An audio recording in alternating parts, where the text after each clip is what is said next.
glad you're here this afternoon. Just so you know that we have been working on this house for a long time, months and months. So what you are standing in is actually my house, and this is my living room. So I want you all to get comfortable. We're gonna watch a movie. And while we watch this movie, we're gonna be taking a look at only 10 minutes, a little shy of 10 minutes, of a movie that is still in progress. And I know that a lot of producers are not super excited to share their creative process, the work that they do in the community, and the way they come up with their ideas and how they get behind the story to build a really deep story. And the three ladies that I have with me today are going to tell you all about everything from inception to their editorial thought processes to the creative direction, and even to talk about styles of animation and why this story. So you're going to get to hear everything from the inside out. So I would love to bring the ladies that have made this possible out here. So just so you know that this is about actually a dissertation. I know, super exciting, but it actually is really, really great. I'm gonna bet that at least 60% of you have a tear in your eye by the time we're done with our 10-minute excerpt. So our very first lady coming out today is the first one on the screen. Her name is Denise Moreno Ramírez. Denise, come on out. She's not only a producer, she is our main talent. This is her story. Hi, everybody. She's a scientist. And she is a researcher at the University of Arizona. And frankly, she works with the College of Ag and Life Sciences. She works with the College, the Melaninian College of Public Health, and the Experiment Station, which is nationally funded, which is really great. So we have funding from large institutions that allow them to do such a deep story. Next, we have Elena Lopez. Come on out, Elena. And Elena is our, she's a graphics professional, she's an illustrator and an animator, and I think you're gonna fall in love with the work that we've got to show you today of hers. It's beautiful. Thank you. She tells a great story. So Elena, come and have a seat.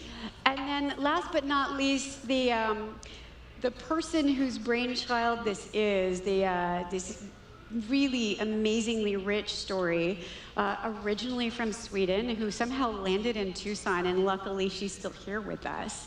I would love to introduce National Edward R. Murrow Award-winning journalist, Sandra Westdahl. Come on out, Sandra.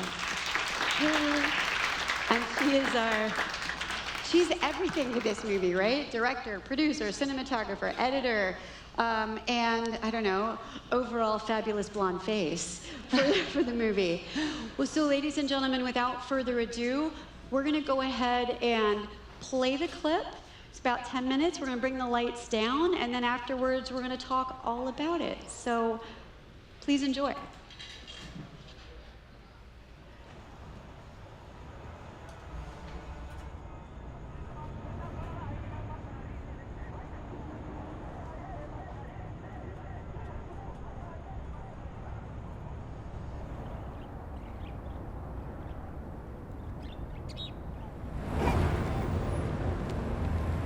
To tell you the truth, Southside Tucson reminds me of where I'm from. The food, the people. Gracias. I love the lemonade. Las aguas frescas, limonada is like super sweet. Igualmente. Hola. It's like this taste that reminds me of home.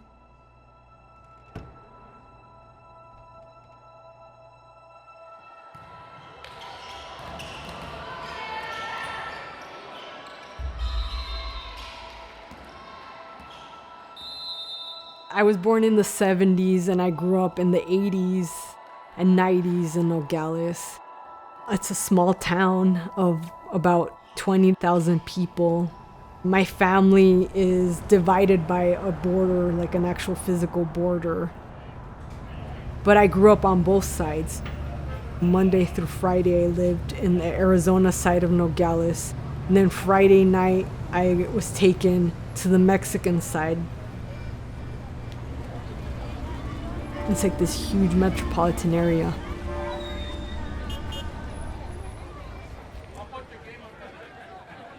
I would interact with all my cousins and family members there.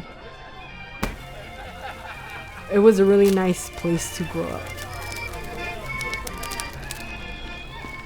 All the kids in the neighborhood were around the same age.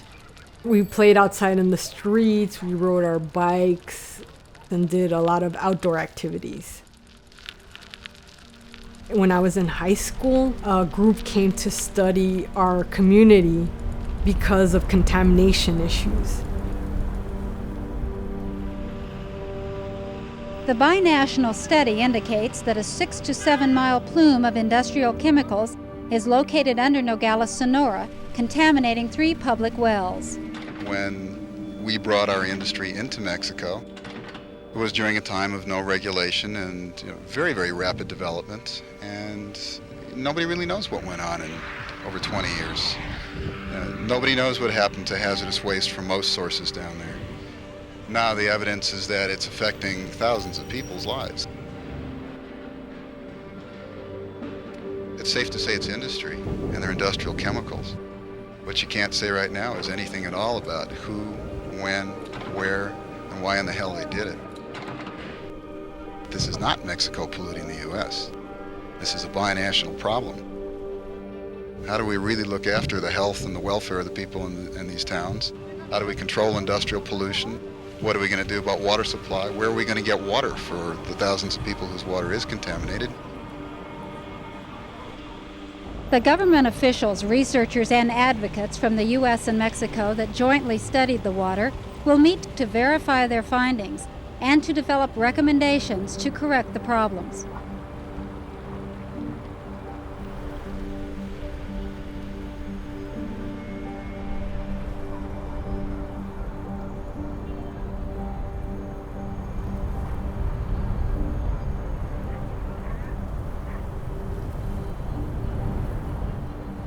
They engaged us as high school students to be part of this process of recruiting individuals to be involved in this health studies that they had.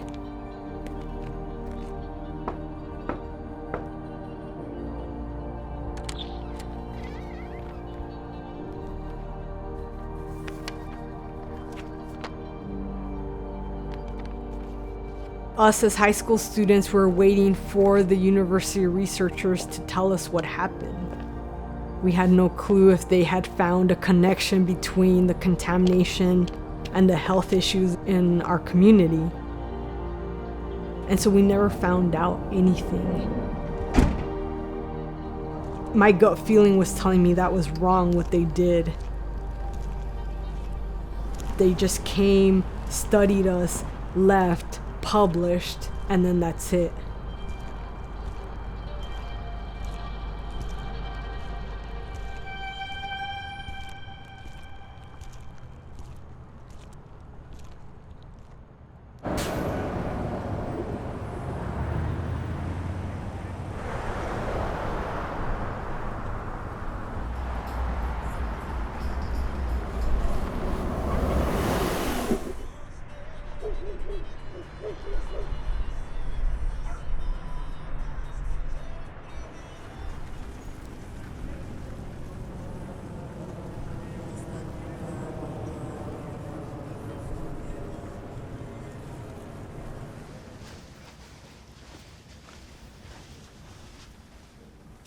There's a big concern in studies where research is done and use community members to recruit participants. You take the results and leave the community, and the issues are never really addressed or dealt with. It makes the community more and more mistrustful of researchers, which maybe that's justified. Maybe they don't need the researchers because they're never getting any benefits or help from the researchers. So we need people like Denise who understand what it's like to live in a community that's faced multiple environmental hazards, to go on and get the training in science because they intimately know how this affects the community and they understand why it affects the community the way it does.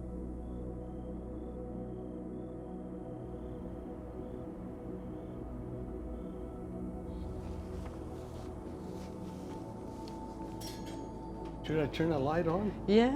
Hello, Henry. Dr. Ramírez. What a pleasure. Nice to see you too. Wow. Wow. Wow, let me open the door. Oh, okay. And you got a I tripod. got everything here. The connections she brings together are different than people who haven't been through her experiences. Hi, good evening, everybody. My name is Denise Moreno Ramírez, and today I'm going to give you an update of the Voices Unheard, Arizona's environmental history project. I've been collaborating with the community here at Southside Tucson since 2005, and one of the things that I heard was that the history was being lost. So then I developed this as my dissertation project.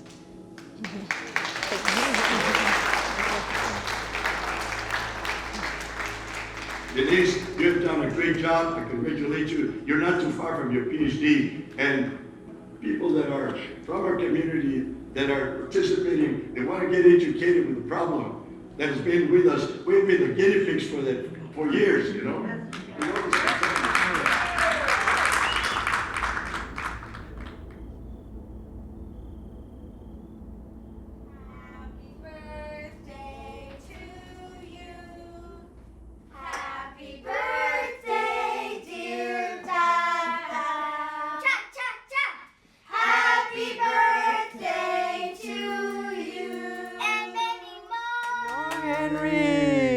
Another year. Happy birthday to me. Happy birthday to you, Henry. Yes. Hi, Alice. Met Amanda now. Now I know Amanda. Now I know everybody and the little kids. Thank you so much. I love you. De las estrellas del cielo tengo que bajarle dos.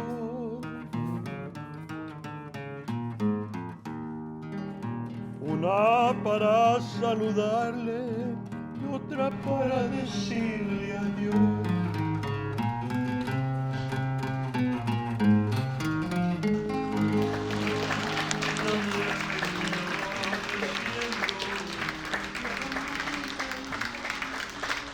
Ladies, well done. All right, we get one more round. It's only 10 minutes, but you know, fun. Fantastic. All right.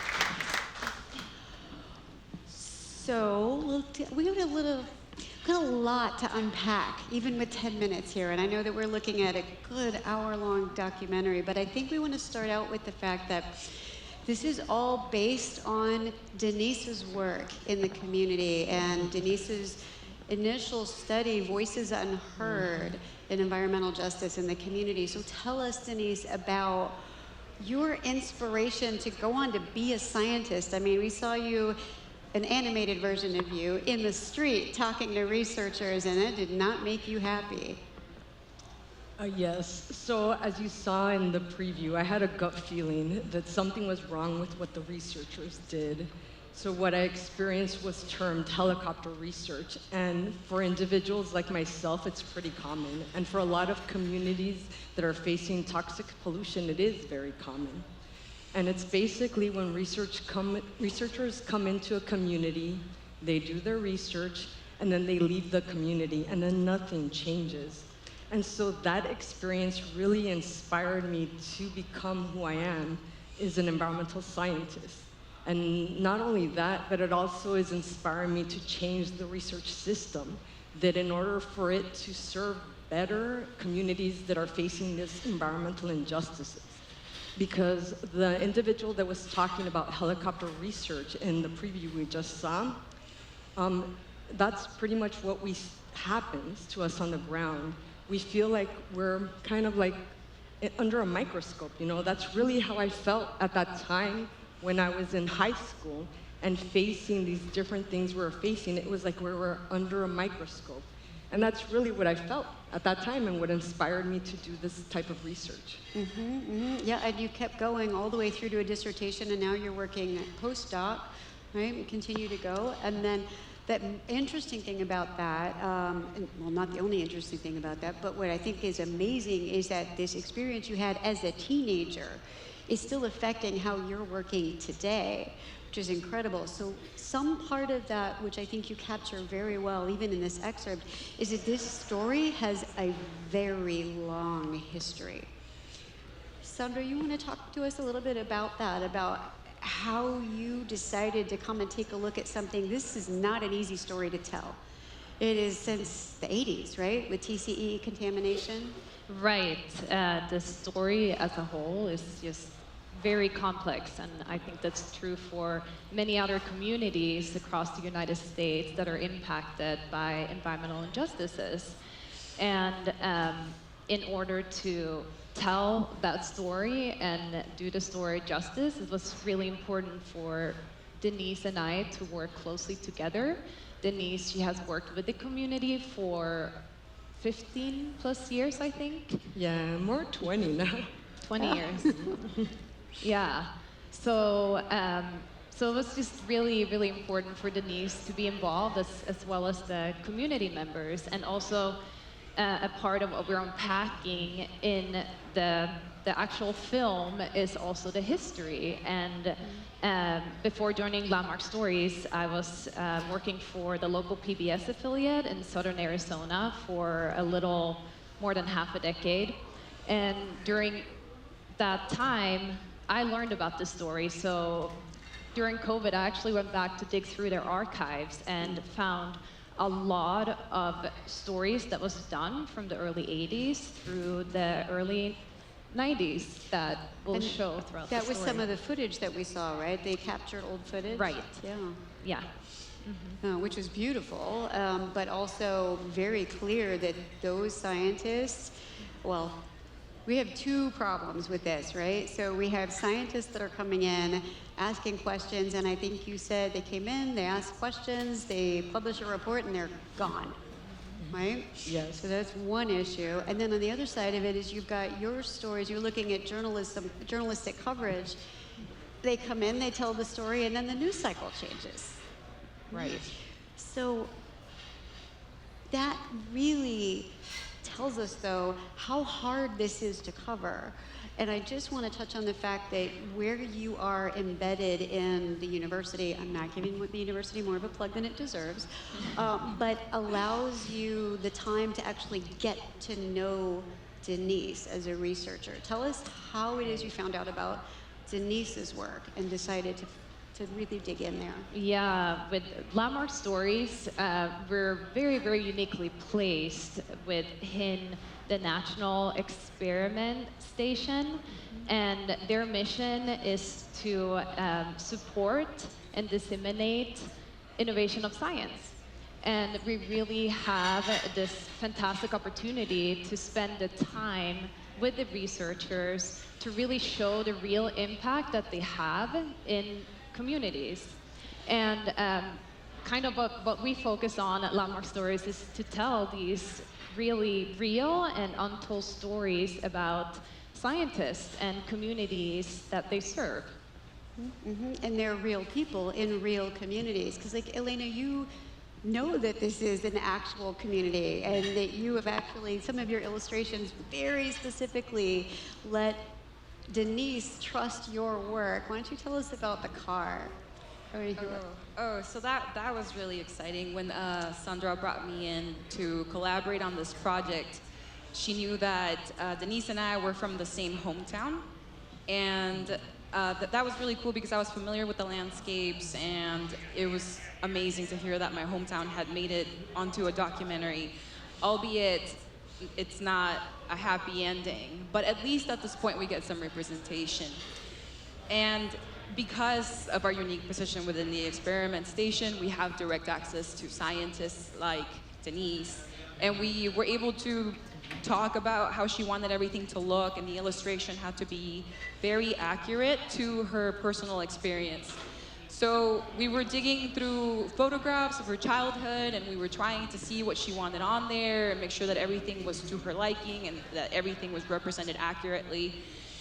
And at some point we thought that the animation was done, and I spoke to Sandra and I asked her, like, is this good? And she told me, run it by Denise one last time, get her to give you the thumbs up, and we'll stick it in the film. And well, as you know, everything that you touch is gonna be through your lens. We ran it by Denise, she came back and she said, don't do that. And that's because she saw the car that you saw in the animation. And We had the wrong people in the driver's seat. Yes, you did. Who was supposed to be driving? Well, this is very curious because my father has never driven in Mexico, believe it or not, and my mother only drives in Mexico. So I knew right away when my family would see that, they would laugh. Yeah, so it wasn't done, and that's the thing about these kinds of stories is that I would have never known that. But once again, because I had direct access to Denise, we were able to pull this off. Yeah, and I think you, Elena, you've been very, very patient in the process too. Started out storyboarding, and then Denise was a part of actually picking the type of the style, the animation style as well.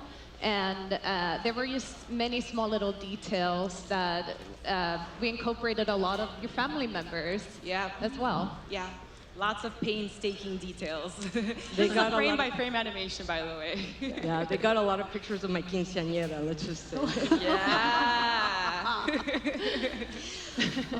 but you know what's so interesting about that is that, I mean, so we talk about in marketing a lot, and in universities, we're part of big institutions, and you know the Pew Research Center does a trust index every year, and I think everyone in this room understands that institutions are probably at the lowest level of trust we've ever been in. Like from the 50s till now, nobody trusts institutions, and specifically not science, not media, and not universities. And what I loved when I saw this, and part of the reason we thought it would be great to bring this out by, is that you have taken the time to get everything right. How do you think that that has affected your relationships with the community and how they trust you to tell their story? Oof, I think everything, really. I mean, We're becoming part of the family at this point. yeah, we're really kind of a part of the family as well. Henry, that you saw there at the end, Mr. and Mrs. Vega, they've been working on this issue for, you know, almost 30 years or so, when the contamination started to unfold in the 80s, but really the contamination started in the 40s. So that's when the water was stopped being served, was in the early 80s.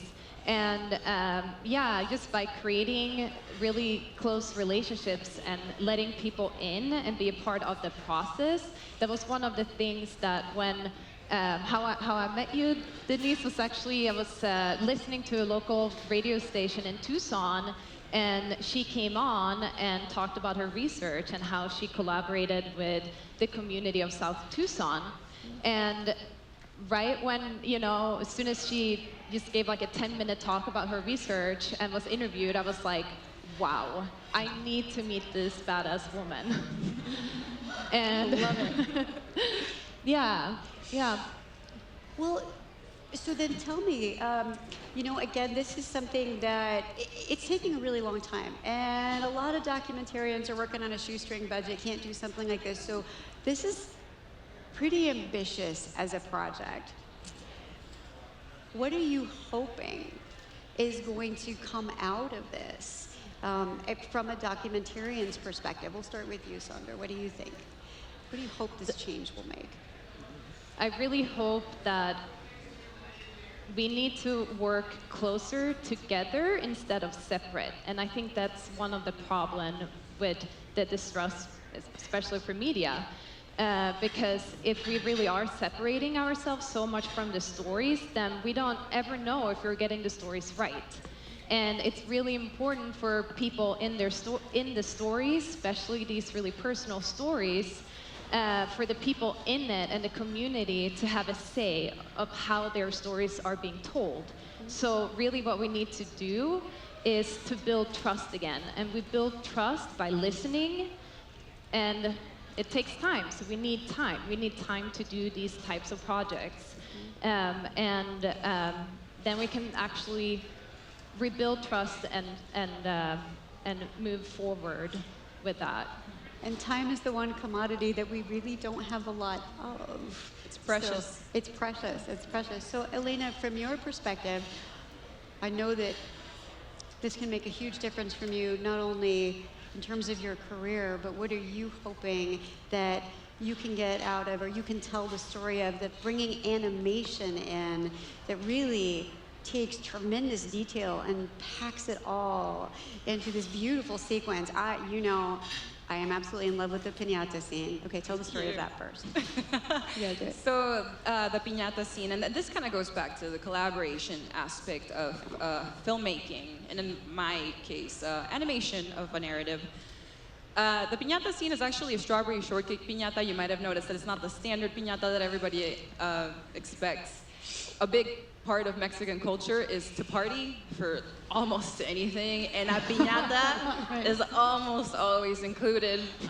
So again, in talking to Denise and sharing her childhood pictures, she was walking us through who's who, what was what, her quinceañeras and everything, and strawberry shortcake came up.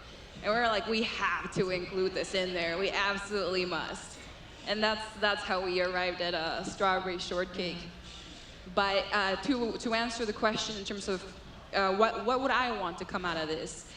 As an animator, as I explained earlier, everything that I put together was through my personal lens. Because I'm from the community, I could build landscapes that would resonate with anybody who's from Nogales. If you're from Nogales, you're gonna pick up the santuario right away, you're gonna pick up the streets right away.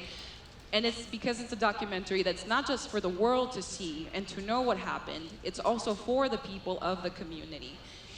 And I think working in collaboration with communities, bringing us in to work on this project, will really ensure a better outcome for everybody. And it's kind of like it's the theme of this building, right? Wonder brings us together and takes us further, and we need to collaborate. Yeah, I also have a kind of a side note about the piñata too. We actually bought a piñata, and on Elena's first day actually, because we also ended up hiring her because she's amazing. She was brought on as a freelancer, and then we ended up working together full time. And for her first day in the office, we bought a piñata and recorded the sound just by setting it up in our equipment room. And we also have a person that unfortunately couldn't be here today, Angel, who is the drone cinematographer and sound recordist. But a lot of the sounds in the animation, we actually went back on both sides of the border. So all the background noise, even from the party and whatnot, is from Nogales. Yeah. Right. That you can tell, right? You can feel it right away through it. Denise, does it feel like home when you see it? Oh, for sure. Yeah.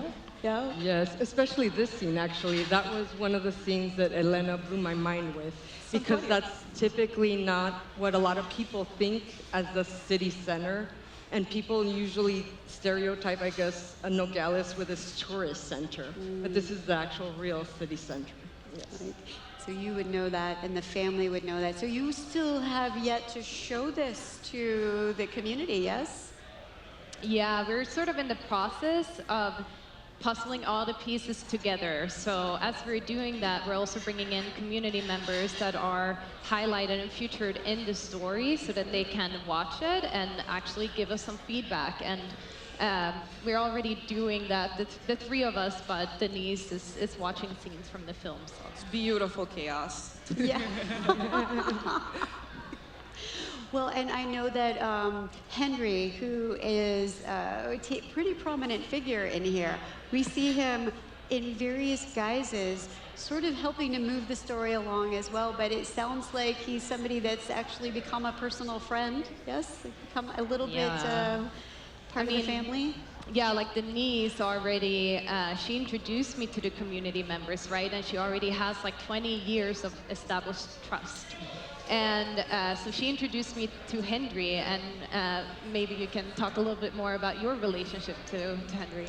Yeah, so I had met Henry originally at the Unified Community Advisory Board, which is the advisory board tied to that Superfund site, which is basically a contaminated site in Tucson. And we struck up a friendship. He always saw me as a student. He would always call me a student and would always invite me over to his house and just tell me about his family. And slowly I started meeting his family and things of that sort. And it was this relationship that sprung up. And now, you know, I think we're very close. And we have a tight-knit community, I feel. We were, you know, we go over there for like Valentine's Day, birthdays, and he calls me Mija. He's on Mija status. Yeah.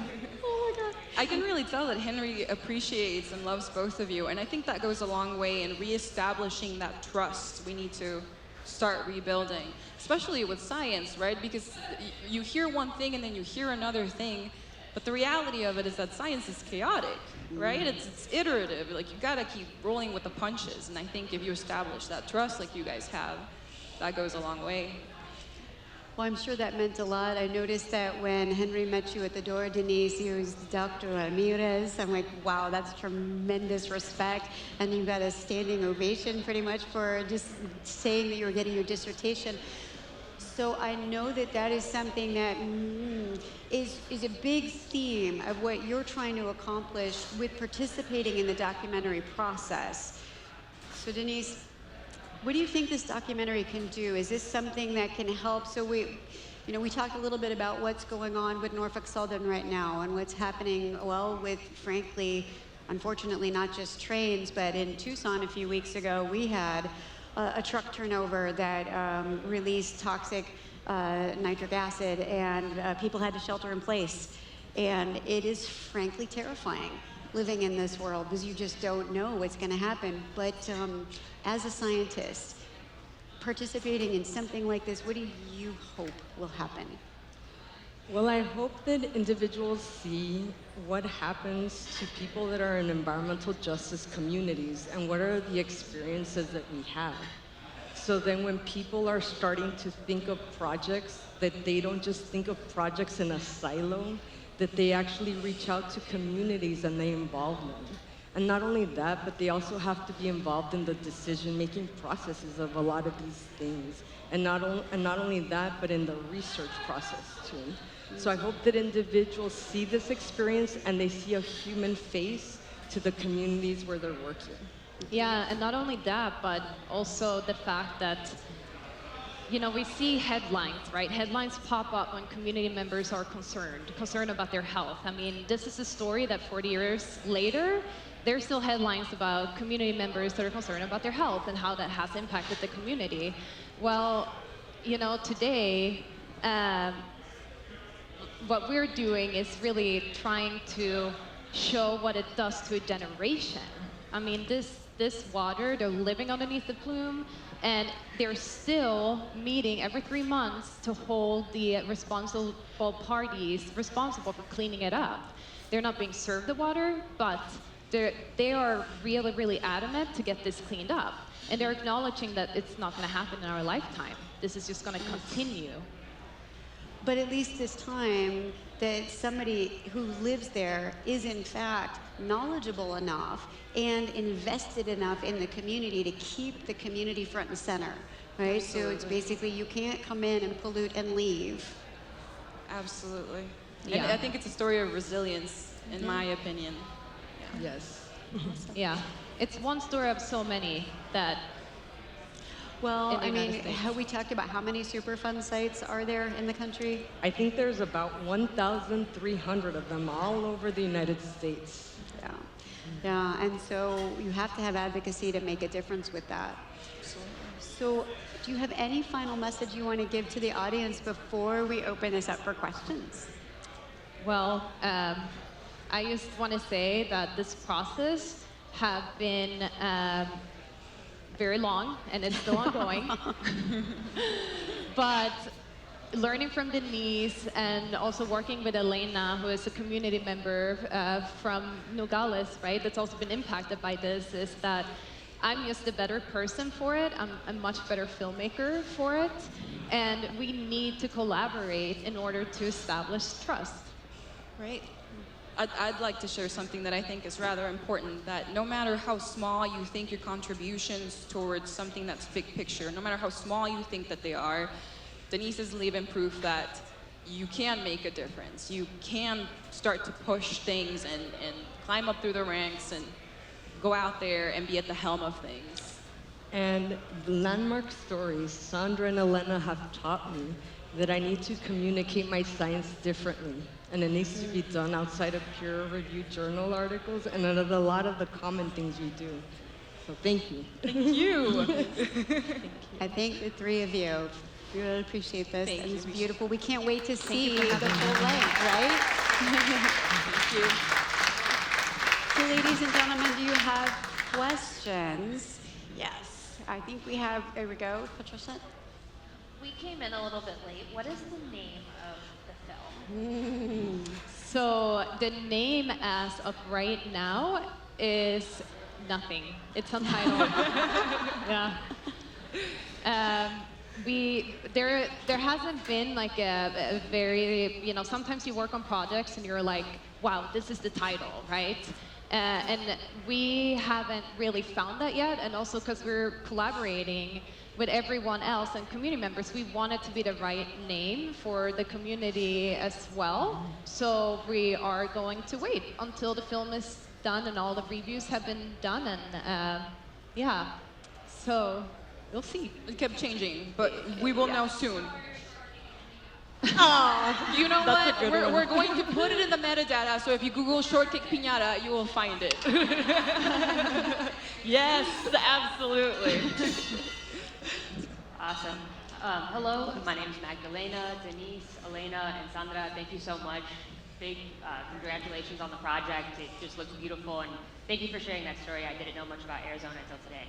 I did want to ask, how much pressure has this given like local government to do something now? Just because I feel like that's the little part that I didn't hear too much about, other than Henry and like that board. But I am curious as to like, is there something happening? Is there legislation? What's going on now that you guys are building this story up? Well, currently the site is a Superfund site, so it's a hazardous contaminated site that the United States Environmental Protection Agency manages. So they've been managing that area since the 1980s, and so they've been cleaning it up. So all the responsible parties that contaminated that site come together every quarter and kind of just are continuing to clean up and reporting what their updates are. And if there are issues, they all talk about it. So it's this process that has been going on for a long time. And believe it or not, Tucson Water, which is the local water company in Tucson, has been really great and also trying to put together a lot of the treatment plants and putting money up front for a lot of the issues.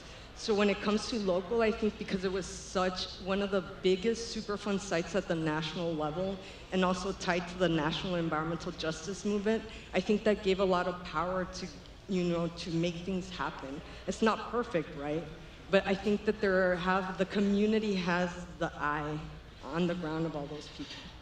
And I also think that another problem is that science don't always catch up as well, finding contaminants and then legislation and whatnot that comes with that. So just recently, 2 years ago, they found PFAS, which is the forever chemical that we now live with everywhere.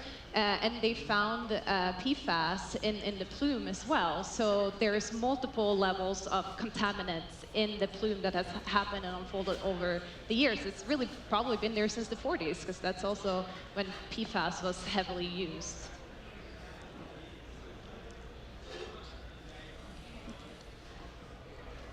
Hi, I have a question about the illustration. So actually, just before this, I had gone to the virtual reality theater, and I had saw a documentary about the war in Ukraine, but I think with the VR, it was really interesting to get a different perspective, because I feel like art and media is very immersive, especially with the new technologies.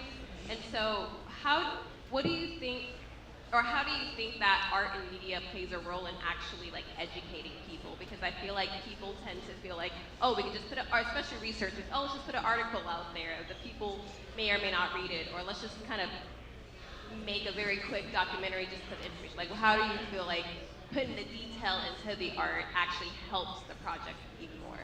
That is a great question. I'm sorry, what was your name? Jarne. Jarne. Did I get that right?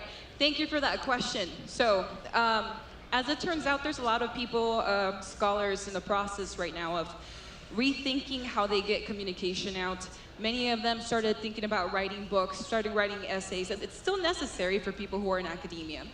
But they're starting to realize that people nowadays are either listening or watching the information. So documentary filmmaking is huge. Art is huge, as you can tell, it's a pretty big part of this documentary. And what Sandra was thinking actually in the process of building this was that it wouldn't do Denise's personal story any justice if we just start flashing pictures in front of people. So the approach that we took instead was to illustrate the whole thing because it makes it more immersive. And I think the point is to make it emotion driven so that you're there, so that you understand what the impact of this is. And I think that's going to be huge for anybody in the future trying to build an illustration of something, because we need people to get on board. We need people to hear the mission, understand where it's coming from. And so I hope that I have answered your question. Yeah. Yeah, and I also think that stories is a way that we all relate, right? And how we process a lot of things. And I mean, trying to illustrate the concept of helicopter science and the significant impact that this experience had in Denise's life. I myself have never heard about the concept of helicopter science before meeting Denise, actually. And then just realizing that, well, Denise is not alone. I mean, we're talking about, I don't even dare question how many, like thousands of people that can now relate to Denise's story by watching an animated experience, an animated part of that story. So that, you know, we feel alone without storytelling. And I think that's really what the animation does, is to take the audience on a journey to help illustrate what Denise felt. We're storytellers. It's very primal. But storytellers for science, which is really a wonderful new shift in the scientific field of communication. Absolutely. Yes. Absolutely. Do we have any other questions?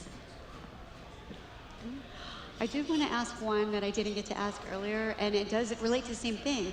It's about your editorial choices. Specifically, I am fascinated by your use of quiet in this. It just amazes me. I think it's beautiful. Your pacing is incredible.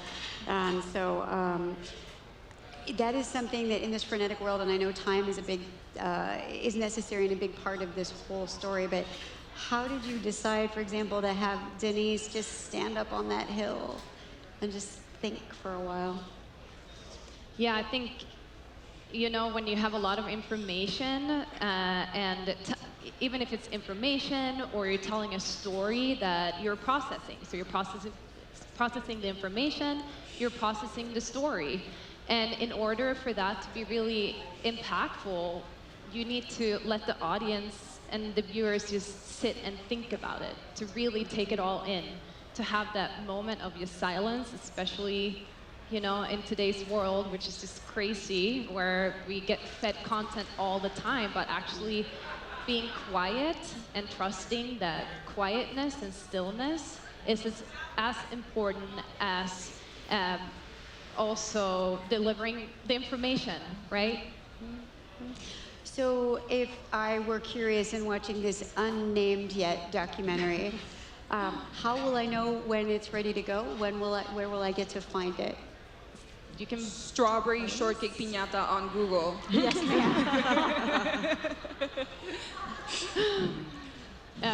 Yeah, you can Google that, or you can also follow us on Landmark Stories social media channels. It's just Landmark Stories.